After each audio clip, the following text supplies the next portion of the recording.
Yes, आप सभी का ऑनलाइन क्लास की हमारे वीडियो में स्वागत है। वीडियो को अच्छी तरह समझने के लिए सबसे पहले आप सभी सेटिंग में जा कर के वीडियो क्वालिटी को बढ़ाएंगे, तभी आपको वीडियो समझ में आएगा और साफ भी दिखेगा। तो चलिए हम पढ़ना शुरू करते हैं। आज हम पढ़ने जा रहे हैं फैराडे का द्वितीय नियम। फैराडे का द्वितीय नियम पढ़ने से पहले कल तक हमारी जो बात हो चुकी थी, यानी पिछली वीडियो जो हमारी बात हो चुकी थी, फैराडे के प्रथम नियम की बात हो चुकी थी। प्रथम नियम को हमने अच्छी तरह समझ लिया था, पढ़ लिया था। प्रथम नियम को एक बार रिपीट करके फिर हम आगे फैराडे के द्वितीय नियम की ओर बढ़ते हैं। फैराडे का जो प्रथम नियम था वो क्या था अपना? फैराडे के प्रथम नियम के अनुसार विद्युत अपघटनी सेल में, ये विद्युत अपघटनी सेल था, विद्युत अपघटनी सेल में किसी इलेक्ट्रोड पर, ये इलेक्ट्रोड है, किसी इलेक्ट्रोड पर किसी पदार्थ की निक्षेपित मात्रा विलयन में, बैटरी से विलयन में प्रवाहित की गई विद्युत की मात्रा यानी आवेश के समानुपाती होती है। ये फैराडे का प्रथम नियम था। फैराडे के प्रथम नियम को हमने एक इस रूप में भी लिखा था, निक्षेपित पर पदार्थ की मात्रा समानुपाती विद्युत की मात्रा अर्थात आवेश के समानुपाती, एम समानुपाती क्यू। इससे हमने एक सूत्र प्राप्त किया था, एम बराबर डब्ल्यू आई इंटू टी, ठीक है, और डब्ल्यू बराबर एम बटे आई इंटू टी, जिसका मात्रक होता है, डब्ल्यू का मतलब किससे है? पदार्थ के विद्युत रासायनिक तुल्यांक से है, जिसका मात्रक होता है ग्राम एम्पियर इनवर्स, समय इनवर्स या ग्राम कूलाम इनवर्स होता है, ठीक है। अब आज हम फैराडे के विद्युत अपघटन का द्वितीय नियम पढ़ेंगे, और द्वितीय नियम पढ़ने से पहले हम थोड़ा सा पहले प्रैक्टिकल रूप में इसका वर्णन करते हैं, समझते हैं इसे प्रैक्टिकल रूप में। सबसे पहले फैराडे के द्वितीय नियम को समझने से पहले हम एक प्रैक्टिकली रूप में बातें करते हैं। देखो प्रैक्टिकली रूप में क्या बात समझते हैं। सबसे पहले तो ये जो कल हमने विद्युत अपघटनी कल सेल लिया था, एक ही था फैराडे के प्रथम नियम में। तो ये जो विद्युत अपघटनी सेल है, अब फैराडे के नियम को समझने के लिए हम यहाँ पर विद्युत अपघटनी सेल दो या दो से अधिक लेते हैं। अभी हमने यहाँ पर दो विद्युत अपघटनी सेल ले रखे हैं। इन दो विद्युत अपघटनी सेल में विद्युत अपघट्य यहाँ पर इसमें भरा है, इसमें भी विद्युत अपघट्य पदार्थ भरा हुआ है। दोनों में विद्युत अपघट्य पदार्थ अलग अलग भरे हुए हैं, ठीक है। और इन दोनों विद्युत अपघटनी सेलों को एक ही बैटरी से जोड़ते हैं। किससे जोड़ते हैं? केवल एक ही बैटरी से इन दोनों विद्युत अपघटनी सेलों को जोड़ेंगे हम। तो देखो इस बैटरी से हम इस सेल को जोड़ देते हैं। ये एक विद्युत अपघटनी सेल है, दूसरा विद्युत अपघटनी सेल ये है, तीसरा भी जोड़ सकते हैं, आगे चौथा भी जोड़ सकते हैं। यानी एक श्रेणी क्रम में हम दो से अधिक विद्युत अपघटनी सेलों को जोड़ सकते हैं, ठीक है। तो हमने यहाँ पर केवल दो ही विद्युत अपघटनी सेल लिए हैं और दोनों को हमने एक श्रेणी क्रम में जोड़ा है। तो देखो इस बैटरी के इस धन ध्रुव से इस इलेक्ट्रोड को जोड़ दिए, और बैटरी के इस ऋण ध्रुव को हम इस इलेक्ट्रोड से दूसरे विद्युत अपघटनी सेल के इलेक्ट्रोड से जोड़ देते हैं। उसके बाद दोनों विद्युत अपघटनी सेलों के ये दो इलेक्ट्रोड है, इन दोनों को इस प्रकार से एक तार के द्वारा जोड़ देते हैं, ठीक है। तो इस प्रकार से हमने क्या किया, एक बैटरी से दो विद्युत अपघटनी सेलों को एक श्रेणी क्रम में जोड़ दिया। हम 3 भी जोड़ सकते हैं, 4 भी जोड़ सकते हैं, इस बात का ध्यान रखेंगे, ठीक है। तो इस प्रकार से हम क्या देखते हैं कि विद्युत की समान मात्रा है, यानी समान आवेश, बैटरी का जो आवेश है वो आवेश दोनों में समान रूप से प्रभावित होता है, ठीक है। यानी बैटरी की जो विद्युत मात्रा है, विद्युत धारा है, वो दोनों विद्युत अपघटनी सेलों में समान रूप से प्रवाहित होती है, ठीक है। जब समान आवेश यानी समान विद्युत मात्रा दोनों सेलों में प्रवाहित होती है, तो इस सेल में विद्युत अपघट्य पदार्थ भरा है, इस सेल में भी दूसरा विद्युत अपघट्य पदार्थ भरा है। इसमें हमने नंबर दे दिए, इसको नंबर 1 दिया, इसको नंबर 2 दिया है। तो इसमें एक विद्युत अपघट्य पदार्थ का आयनन होगा। आयनन होने पर धनायन तथा ऋणायन बनेंगे, एक धनायन बनेगा और एक ऋणायन बनेगा। तो ऋणायन जो होता है वो एनोड की ओर जाएगा और धनायन जो होगा वो कैथोड की ओर आकर्षित होंगे। इसी प्रकार से इस विद्युत अपघट्य के भी क्या बनेंगे, धनायन और ऋणायन बनेंगे। तो धनायन जो होंगे वो कैथोड की ओर जाएंगे और ऋणायन जो होंगे वो एनोड की ओर आकर्षित होंगे, ठीक है। ऋणायन एनोड की ओर आने पर उनका ऑक्सीकरण हो जाएगा और धनायन कैथोड की ओर जाएंगे तो उनका अपचयन हो जाएगा। इसी प्रकार से यहाँ पर भी ऋणायन एनोड की ओर जाएंगे तो उनका ऑक्सीकरण हो जाता है और धनायन कैथोड की ओर जाते हैं तो उनका अपचयन हो जाता है। ठीक है, जब जैसे कि हमने कल उदाहरण में लिए थे, एक तो सोडियम क्लोराइड लिया था, सपोज कर लिया यहाँ पर सोडियम क्लोराइड ले लिया हमने, वैद्युत अपघट के रूप में क्या ले लिया, इसमें सोडियम क्लोराइड ले लिया और इसमें वैद्युत अपघट के रूप में कैल्शियम क्लोराइड ले लिया। ठीक है, समझने के लिए कह रहे हैं हम इस बात को। तो इसमें Na पॉजिटिव आयन किस ओर जाएंगे, कैथोड की ओर जाएंगे और Na पॉजिटिव आयन का अपचयन हो जाएगा और Na उदासीन होकर के यानी ठोस अवस्था में परिवर्तित होकर के इस पर निक्षेपित हो जाता है। उसी प्रकार से इसमें यदि कैल्शियम क्लोराइड भरा है तो इसमें कैल्शियम आयन यानी Ca डाई पॉजिटिव आयन का कैथोड पे क्या हो जाएगा, अपचयन हो जाएगा और वह कैल्शियम डाई पॉजिटिव आयन अपचित होकर के Ca यानी उदासीन Ca में परिवर्तित हो जाएगा, जो कि एक ठोस अवस्था के रूप में रहेगा, ठोस कण के रूप में रहेगा और Ca के यानी कैल्शियम के ठोस कण इस इलेक्ट्रोड की क्षण पर निक्षेपित हो जाते हैं यानी एकत्रित हो जाते हैं, चिपक जाते हैं। ठीक है, तो इस प्रकार से ये सोडियम धातु के कण इस पर निक्षेपित हो गए सोडियम आयन का अपचयन होने पर और इसमें कैल्शियम क्लोराइड लिया था हमने, मान लिया हमने इसमें NaCl है, समझने के लिए लिख दिया NaCl, इसमें क्या है, कैल्शियम क्लोराइड है। ठीक है, समझने के लिए लिखा है। तो इस पर Na सोडियम धातु निक्षेपित होगी और इस इलेक्ट्रोड में कैल्शियम धातु निक्षेपित होती है। ठीक है, इतनी बात क्लियर हो गई।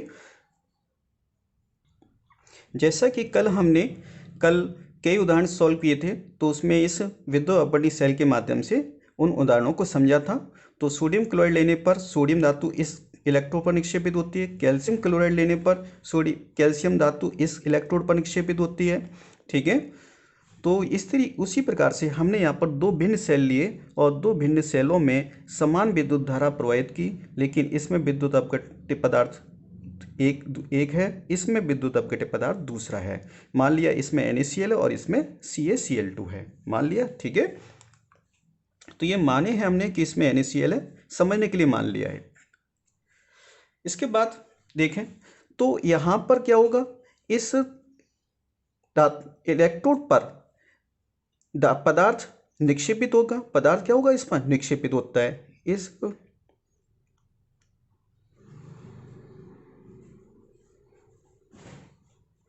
इस इलेक्ट्रोड पर क्या होता है, निक्षेपित पदार्थ की मात्रा, कितनी निक्षेपित पदार्थ की मात्रा होगी उसे हमने m मान लिया और यहाँ पर इस इलेक्ट्रोड पर दूसरे पदार्थ की मात्रा निक्षेपित होती है, उसे भी हमने m मान लिया। चूंकि दोनों में अलग अलग हैं इसलिए इसमें सोडियम निक्षेपित होता है जबकि इसमें कैल्शियम निक्षेपित होता है या अन्य कोई विद्युत अपघट्य पदार्थ भी हो सकते हैं। तो इसमें हमने सोडियम निक्षेपित है जिससे इसकी मात्रा हमने M1 मान ली और इसमें कैल्शियम निक्षेपित होता है, इसकी मात्रा हमने M2 मान ली। ठीक है, यानी इसमें निक्षेपित पदार्थ की मात्रा कितनी, M1 और इसमें निक्षेपित पदार्थ की मात्रा कितनी, M2 होती है। ठीक है, और हम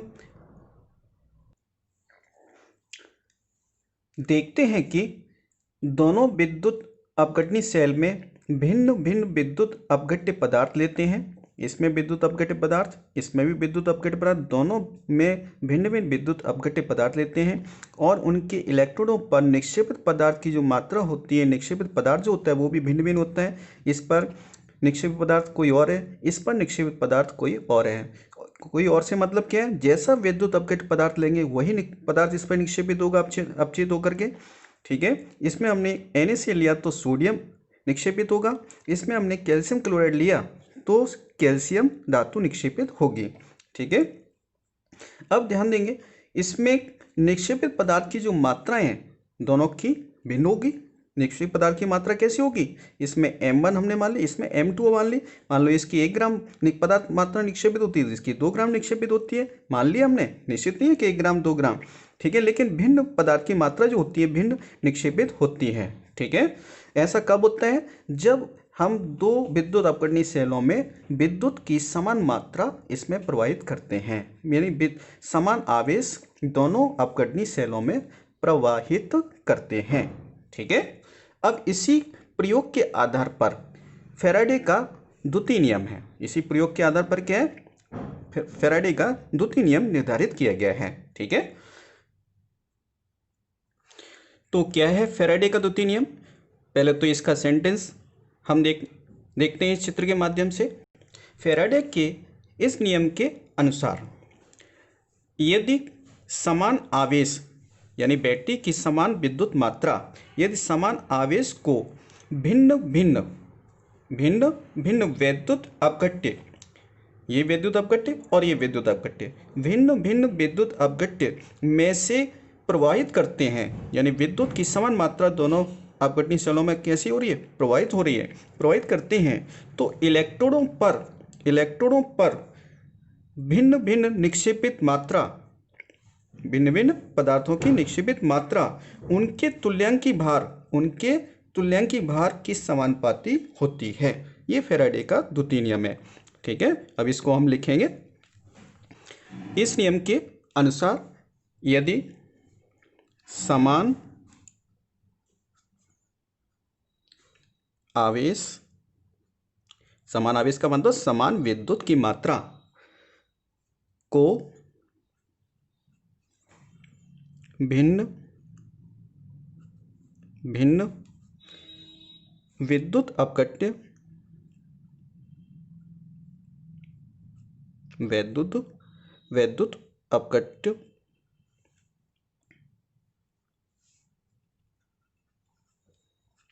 अपघट्यों में से प्रवाहित करते हैं, तो इलेक्ट्रोडों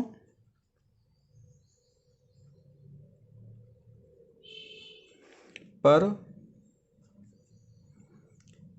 निक्षेपित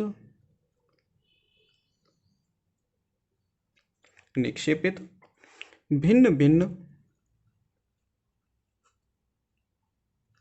पदार्थों की मात्रा उसके तुल्यांकी भार या तुल्यांकी द्रव्यमान के समानुपाती होती है।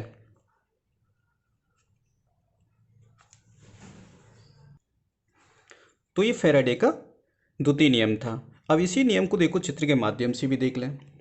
इस नियम के अनुसार यदि समान आवेश, ये देखो एक ही बैटरी दोनों में लगी हुई है, एक ही बैटरी यानी समान आवेश दोनों में प्रवाहित होगा।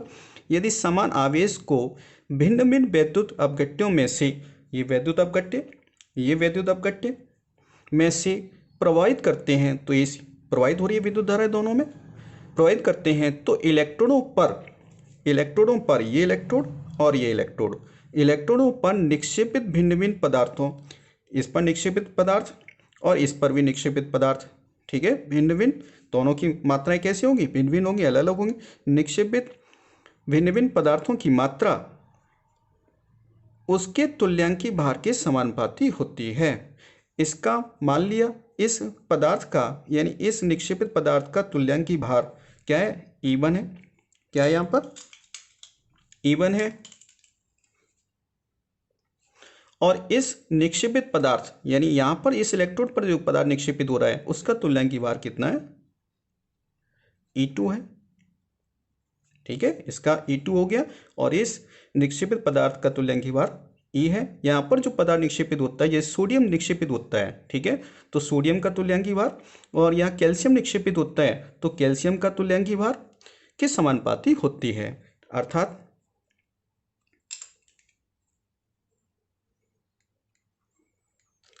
क्या मतलब हो गया यहाँ पर, निक्षेपित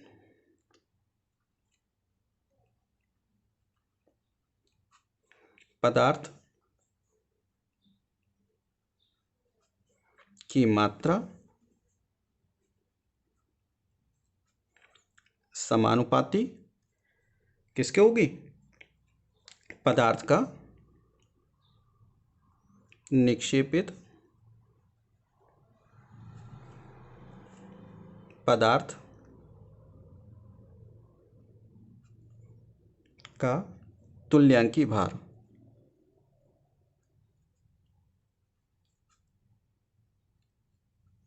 ठीक है, निक्षेपित पदार्थ का तुल्यांकी भार की समानुपाती होती है। निक्षेपित पदार्थ की मात्रा क्या मान लेते हैं हम, स्मॉल m, समानुपाती किसके, निक्षेपित पदार्थ के तुल्यांकी भार के। तुल्यांकी भार को हम यहाँ पर E मान लेते हैं, तो यहाँ पर m समानुपाती क्या हो गया, E। यानी ये यहाँ पर जो निक्षेपित पदार्थ होगा उसकी मात्रा किसके समानुपाती होगी, उसके तुल्यांकी भार के समानुपाती होगी, m समानुपाती E। ये है फैराडे का द्वितीय नियम। अब हम यहाँ पर ये मान लेते हैं, यहाँ पर हमने ये मान लिया कि यहाँ पर विद्युत अपघट्य ये दो प्रकार के हैं, जिसमें भिन्न भिन्न निक्षेपित पदार्थ होते हैं। ये पदार्थ कौन सा, m1 निक्षेपित पदार्थ, ये निक्षेपित पदार्थ की मात्रा ये m1 और ये निक्षेपित पदार्थ की मात्रा कितनी, m2 होती है, और उनके तुल्यांकी भार जो होते हैं वो E1 तथा E2 होते हैं। इस बात को स्टार लगा के लिखेंगे। ठीक है, या निक्षेपित पदार्थ कौन कौन से हैं, निक्षेपित पदार्थ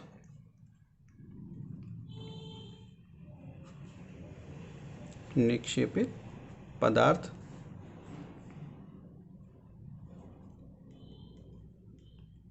की मात्राएं m1 तथा m2 हैं। उनके तुल्यांकी भार क्या हो जाएंगे, उनके तुल्यांकी भार E1 तथा E2 है। ठीक है, इसका निक्षेप पदार्थ m1 तो इसका तुल्यांकी भार E1, यहाँ पर निक्षेप पदार्थ की मात्रा m2 तो उसका तुल्यांकी भार E2। ठीक है, ये है। तो इस नियम के अनुसार m समानुपाती E है। समानुपाती का मतलब क्या होता है, उनका अनुपात। m समानुपाती E है तो इसका मतलब क्या होता है, m बट्टे E। इसका मतलब क्या हो जाएगा, जो भी हो, सपोज करने के लिए यहाँ पर हम m बराबर क्या लिख दें, x इंटू E। ठीक है, तो इसका मतलब क्या हो जाएगा, m बट्टे E बराबर x। यानी जो समानुपाती होता है, समानुपाती का अर्थ क्या हो गया, वे एक दूसरे के अनुपात में होते हैं। जब दो चीज़ें एक दूसरे के समानुपाती होती हैं तो इसका अर्थ ये होता है वे दोनों चीज़ें क्या है, एक दूसरे के अनुपात में हैं, यानी m बट्टे E है। ठीक है, इस बात का ध्यान रखेंगे। तो इस नियम के अनुसार हम इनको लिख सकते हैं m1 बट्टे E1। ठीक है, यानी ये जो पदार्थ एक दूसरे के समानुपाती होते हैं वो उनका अर्थ क्या होता है, एक दूसरे के अनुपात में, m बट्टे E। तो इसी प्रकार से हमने m1 बट्टे E1 लिख दिया, बराबर क्या हो जाएगा, m2 बट्टे E2। ठीक है, m1 बट्टे E1 m2 बट्टे E2, इसके अनुसार हमने ये बात यहाँ पर लिख दी। ठीक है, तो E1 बट्टे, या फिर इसको ले सकते हैं E1 बट्टे E2 बराबर m1 बट्टे m2। ठीक है, ये बात हो गई यहाँ तक क्लियर। फैराडे का प्रथम नियम हम पढ़ चुके हैं। फैराडे के प्रथम नियम के अनुसार हम एक बात जानते हैं, m बराबर W I T। ये फैराडे का प्रथम नियम है जो हम पहले से जानते हैं। ये देखो, फैराडे का प्रथम नियम के अनुसार m बराबर WI/T फैराडे के प्रथम नियम में पढ़ चुके थे, और इसी की वैल्यू हम यहाँ पर रखेंगे फैराडे के प्रथम के नियम की। देखो, E1 बट्टे E2 बराबर m1 की जगह हम ये लिखेंगे WI/T बट्टे WI/T। अब ये देखो, इसमें आवेश तो समान है, आवेश समान का मतलब विद्युत धारा समान प्रवाहित हो रही है और समय भी दोनों में कैसा है, समान है। इन दोनों सेलों में, ये देखो, इन दोनों सेलों में, विद्युत अपघटनी सेलों में समान विद्युत धारा समान समय के लिए प्रवाहित हो रही है। तो ये I और T के मान दोनों में कैसे समान रहेंगे, तो क्या हो जाएगा। और ये लेकिन विद्युत रासायनिक तुल्यांक जो है, यानी W का मान जो है वो दोनों में कैसा रहेगा, दोनों पदार्थों का भिन्न रहेगा, क्योंकि इसमें विद्युत अपघट्य पदार्थ NaCl है, इसमें विद्युत अपघट्य पदार्थ कैल्शियम क्लोराइड, समझने के मान लिया, क्योंकि दोनों विद्युत अपघट्य पदार्थ कैसे हैं, भिन्न है, और भिन्न भिन्न विद्युत अपघट्यों के विद्युत रासायनिक तुल्यांक के मान भी भिन्न भिन्न होते हैं। यानी विद्युत अपघट्यों के रासायनिक तुल्यांक के मान जो होते हैं, विद्युत रासायनिक तुल्यांक के मान जो होते हैं वो भिन्न भिन्न होते हैं।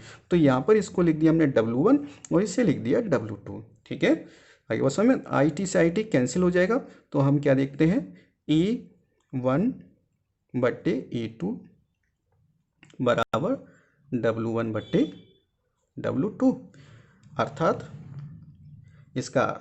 इस अनुपात का अर्थ क्या हो जाता है, E समानुपाती W। ठीक है, इस अनुपात का अर्थ हो गया E समानुपाती W। ठीक है, अतः हम ये देखते हैं कि किसी पदार्थ का विद्युत रासायनिक तुल्यांक यानी W उसके तुल्यांक की भार के समानुपाती होता है। ठीक है, यही देखते हैं हमने यहाँ पर, किसी पदार्थ का विद्युत रासायनिक तुल्यांक W उसके तुल्यांक की भार के समानुपाती होता है। ठीक है, तो यहाँ पर इसका अर्थ हो गया, इसे हम आगे की तरफ लिखें तो E बराबर क्या हो जाएगा, W, यहाँ पर कोई समानुपाती स्थिरांक आएगा, और समानुपाती स्थिरांक हम यहाँ पे क्या लिखते हैं, F लिखते हैं। ठीक है, आगे बस यहाँ F क्या एक समानुपाती स्थिरांक है, यहाँ कैपिटल F एक समानुपाती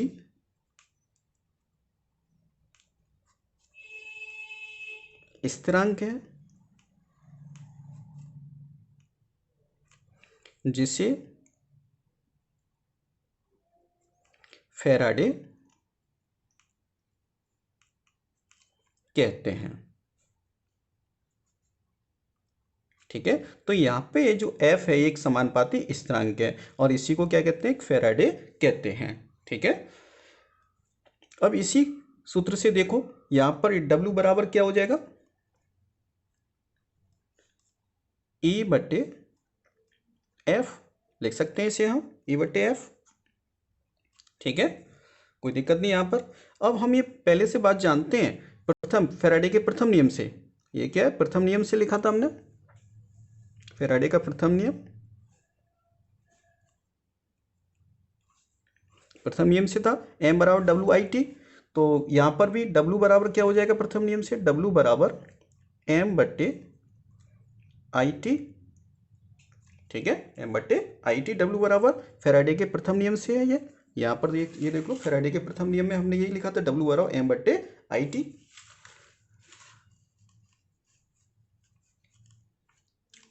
तो देखो W बराबर, W की जगह हम ये लिख देंगे मान, M/ क्या हो जाएगा, I/T बराबर E/F। ठीक है, तो M बराबर क्या हो जाएगा,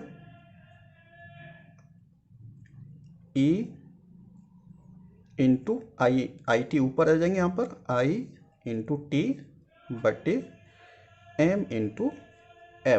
वो M तो हो गया, सॉरी, /F।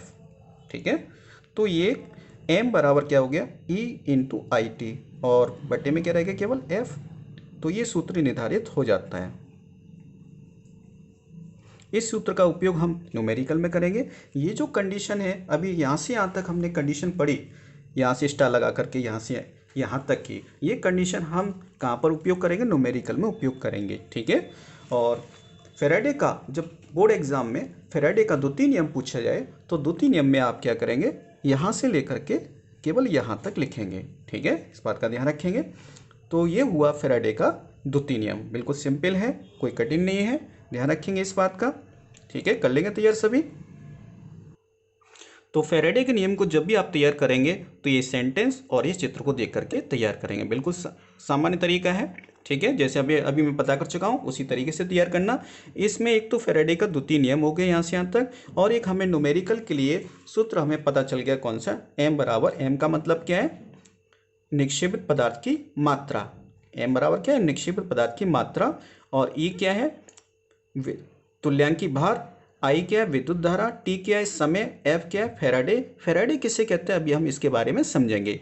एक यहाँ पर शब्द आया है अपने फैराडे के नियम में, ये शब्द है निक्षेपित पदार्थ की जो मात्रा है किसके समानुपाती, निक्षेपित पदार्थ के तुल्यांकी भार के समानुपाती, निक्षेपित पदार्थ का तुल्यांकी भार। ये तुल्यांकी भार क्या है, तुल्यांकी भार को और समझ लेते हैं, तुल्यांकी भार होता क्या है। ठीक है, तो भिन्न भिन्न पदार्थों का जो तुल्यांकी भार होता है वो भिन्न भिन्न होता है। ठीक है, ये देखो यहाँ पर तुल्यांकी भार का सूत्र जैसा कि हम पहले 11वीं क्लास में भी पढ़ चुके होंगे। देखो इधर तुल्यांकी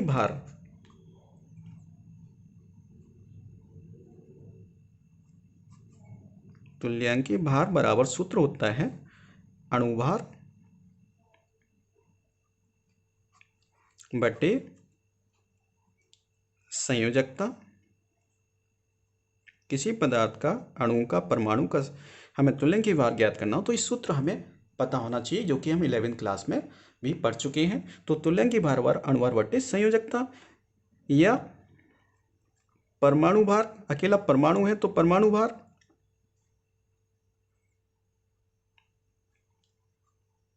बटे संयोजकता। ठीक है, तो अणुभार बटे संयोजकता या परमाणु भार बटे संयोजकता। संयोजकता की जगह हम ये भी ले सकते हैं त्यागे गए या ग्रहण किए गए इलेक्ट्रॉनों की संख्या। आगे बात समझ में, तो ये होती है जैसे सोडियम, जैसे यहाँ पर सोडियम धातु लेती है हमने। ठीक है, यहाँ सोडियम क्लोराइड था, सोडियम क्लोराइड का क्या होता है, अपचयन होता है। ठीक है, तो ये सोडियम धातु का यहाँ पर कैथोड पे क्या होगा, अपचयन होगा, एक इलेक्ट्रॉन ग्रहण करेगा, क्या बन जाएगा, सोडियम में परिवर्तित हो जाएगा। और यही सोडियम ठोस अवस्था में परिवर्तित होगा, किस अवस्था में, ठोस अवस्था में। ठीक है, ये ठोस अवस्था में इस इलेक्ट्रोड पर निक्षेपित हो जाएगा। ठीक है, तो यहाँ पर इसका तुल्यांकी भार कितना हो जाएगा, सोडियम का तुल्यांकी भार बराबर, सोडियम का परमाणु भार कितना होता है, 23 होता है, जानते हैं सभी। और इसकी संयुक्ता कितनी है, यानी त्यागे ग्रहण की इलेक्ट्रॉन संख्या यहाँ पर कितनी है, एक। ग्रहण किए गए संयुक्ता का मतलब किससे होता है, ग्रहण किए गए या त्यागे गए इलेक्ट्रॉनों की संख्या, तो एक है यहाँ पर, बटे में एक लिख दिया, आंसर क्या आ जाएगा 23। ठीक है, तो यहाँ पर 23 क्या हो गया, इस सोडियम धातु का तुल्यांकी भार हो गया। और ये यहाँ पर निक्षेपित पदार्थ कौन है, यदि हम कैल्शियम लेते हैं तो M2 Chem2 है, तो यहाँ पर इसका मान क्या हो जाएगा, देखो Ca डाई पॉजिटिव, क्योंकि Ca धनायन बनेगा, Ca डाई पॉजिटिव धनायन बनेगा। धनायन किस ओर जाएंगे, इस इलेक्ट्रोड पर जाएंगे, यानी कैथोड इलेक्ट्रोड पर जाएंगे, जहाँ पर उसका क्या होगा, अपचयन। अपचयन होकर के ये 2 इलेक्ट्रॉन ग्रहण करके उदासीन हो जाएंगे और ये भी ठोस अवस्था में परिवर्तित हो जाएंगे। ठीक है, तो इसका तुल्यांकी भार क्या हो जाएगा, कैल्शियम का तुल्यांकी भार बराबर कैल्शियम का परमाणु भार बटे संयुक्त, परमाणु भार कितना होता है 40 बटे इसलिए त्यागे गए ग्रहण की गई इलेक्ट्रॉन संख्या कितनी यहाँ पर 2 बटे में 2, या संयोजकता कैल्शियम संयुक्ता कितनी 2 होती है, या ग्रहण की इलेक्ट्रॉन संख्या कितनी 2 होती है, तो इसका तुल्यांकी भार कितना हो गया 20। आगे बस में, और मात्रा m, तो यही तो बात लिखी यहाँ पर, m समानुपाती E। ठीक है, तो सोडियम के लिए मात्रा यहाँ पर जितनी हो, 1 ग्राम हो, 2 ग्राम हो, 20 ग्राम हो, जितनी भी यहाँ पर प्राप्त हो वो मात्रा सपोज कर लिया 5 ग्राम प्राप्त होती है, तो 5 समानुपाती 23। ठीक है, यहाँ पर देखें सपोज कर लिया यहाँ पर इसकी मात्रा 4 ग्राम प्राप्त होती है इस कैल्शियम की। ठीक है, 4 ग्राम मात्रा प्राप्त होती है, 4 ग्राम निक्षेपित पदार्थ की मात्रा 4 ग्राम है, तो 4 ग्राम होगी, यानी 4 ग्राम समानुपाती 20।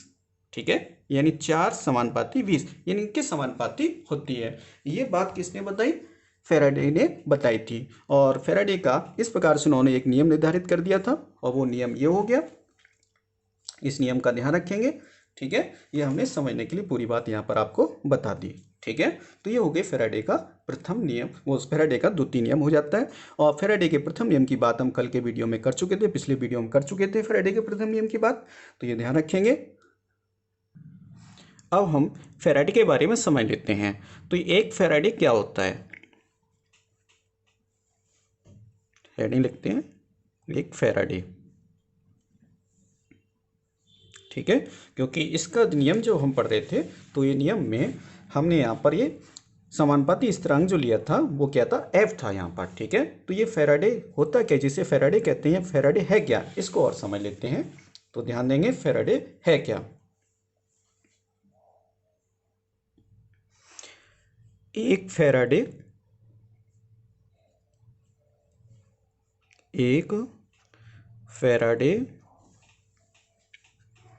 आवेश, एक फैराडे आवेश जो होता है वो समान होता है किसके, एक मोल इलेक्ट्रॉन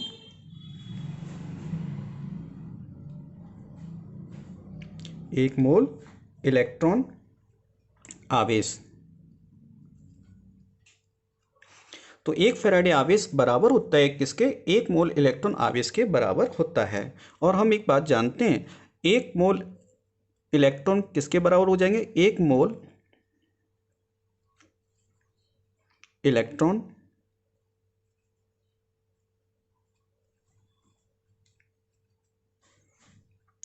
बराबर एक मोल मात्रा कितने के बराबर होती है, हम पहले से आवोगाद्रो संख्या के बराबर होती है। आवोगाद्रो संख्या क्या होती है, 6.023 इंटू 10⁻23। ठीक है, एक मोल किसके बराबर होता है, आवोगाद्रो संख्या के बराबर होता है। आवोगाद्रो संख्या क्या होती है, 6.023 इंटू 10⁻23। ठीक है, तो एक मोल इलेक्ट्रॉन बराबर इतने होते हैं। तो एक इलेक्ट्रॉन का आवेश कितना होता है, एक इलेक्ट्रॉन का आवेश जानते हैं पहले से हम सभी, बराबर कितना होता है 1.6 इंटू 10⁻−19 कूलाम। ठीक है, तो ये एक इलेक्ट्रॉन का आवेश होता है जैसे कि हम सभी जानते हैं पहले से। तो एक मोल इलेक्ट्रॉन आवेश क्या हो जाएगा, अतः इसलिए एक मोल इलेक्ट्रॉन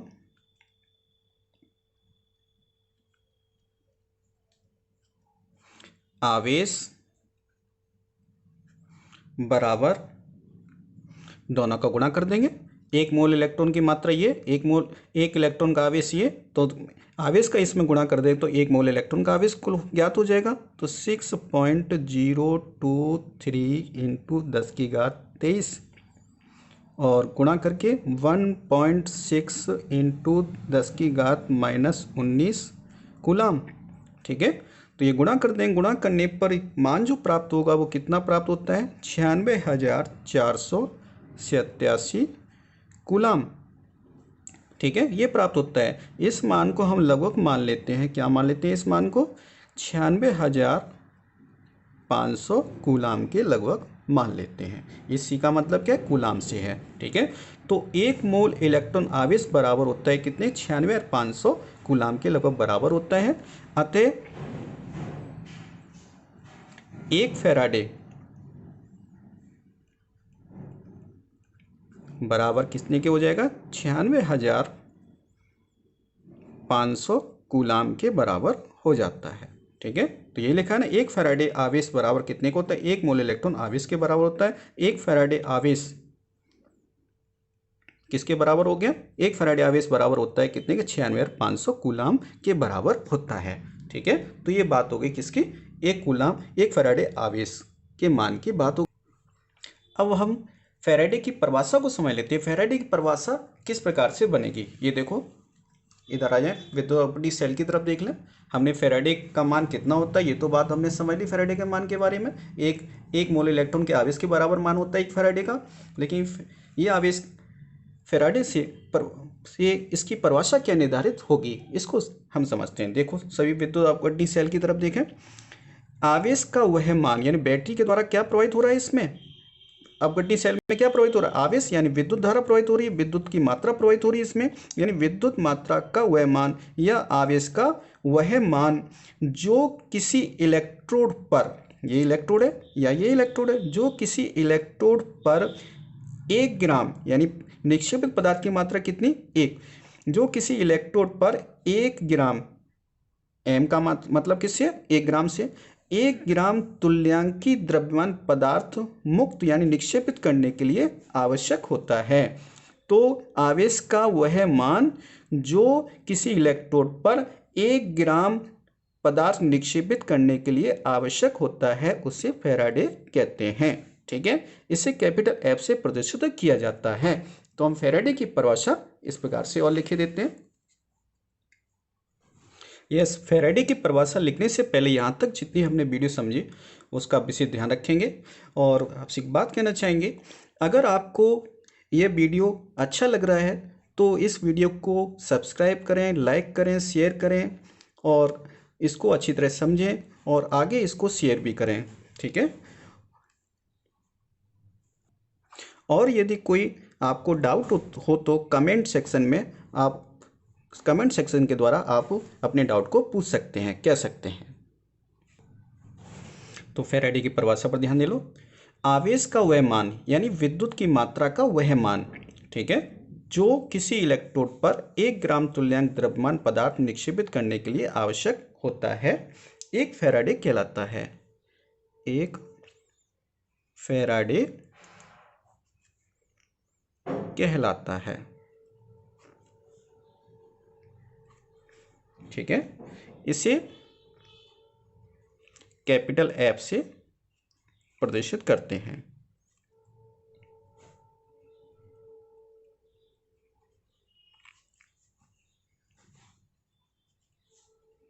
ठीक है, इस चीज को हम एक बार और इसके द्वारा माध्यम से समझ लेते हैं। फैराडे की परिभाषा को देखो,